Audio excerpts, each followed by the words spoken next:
April 2009, at the age of 68, Bob Dylan became the oldest artist ever to have an album debut at #1 on the Billboard 200 charts. His 33rd album, Together Through Life, also broke the record for the longest gap between solo #1s in the UK. The last time Bob had topped the charts there was back in 1970 with New Morning. The legendary songwriter, poet and painter's love of performing is completely at odds with his obsession with privacy off stage, which has added to the mystique of the barrier-breaking icon who started off singing folk and blues protest songs in New York's Greenwich Village in the early 60s.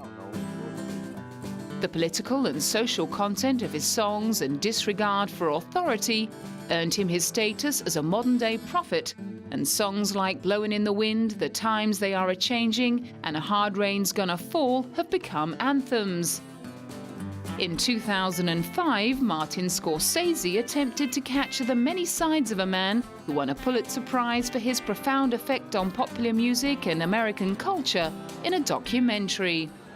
Learning about Dylan is the constant recreating of himself, but always staying in line with the original inspiration to say something, has something to say, whether it's about a psychological or emotional state or it's about politics or whatever. And I think it's important in our society today for young people who are becoming artists, or budding artists, I should say, to remember it's more important if you have something to say than to make a lot of money. At the premiere of No Direction Home, Bob Dylan, fellow film director Jim Jarmusch offered up his tribute. No, I met him briefly a few times. I'm just a big fan of one of the greatest visionary songwriters of the last 50 years. So he's just someone in music history that's so valuable. He loves the form so deeply of songwriting.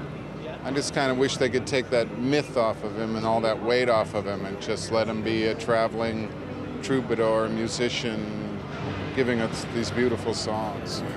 Coming in at #2 behind the Beatles on Rolling Stone's list of the Immortals, the 100 greatest artists of all time, the man himself remains an enigma due to his reluctance to talk about himself in interviews. But that doesn't stop his peers and fans from trying to define his place in history.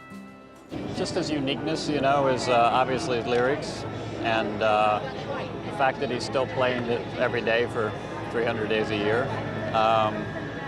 He's kind of like a genius gypsy, you know? That's what it is. Yes, he affected the rock and roll business a little bit by completely changing it.